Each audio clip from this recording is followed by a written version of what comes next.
Дордой деген эмне үчүн базардагы Дордой, анан спорттагы Дордой депчи. Дордойдун тарыхы бул менин 3-чү чоң атам да. Вот. Биз 1962 жылы ат башыда ошо футбол келди да. Ошол көчөлөрдүн арасында, мектептердин арасында ошо футбол башталган мен эсимде да, баягы саска 2 таш коюп коюп анан ойногондор.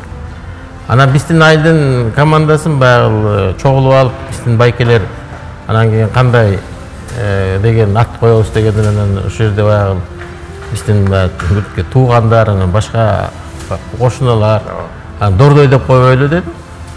Анан ошол 1961-62 жылдан бери ошо футбол команда Дордой болуп калды. Анан мен ошо окуу бүткүчөктү 72 жылга дейин ошол Дордой командасынын мен капитаны болуп жүрдүм. Анан кийин базар ачылып атканда, анан базардын атын эмне коебуз дегенден анан кийин Кубат Байболов болуп анан кийин Дордой деп коелу дедим да. Анан Дордой десе Дордой деп эле ошо кайра базар Дордой болуп калды. Анан Дордой аркылуу анан акча таба баштадык.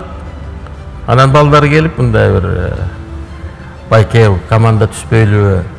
Анан болуп турду, анан Дордой анда менден көп акча сурабагыла, ойногула дедим да.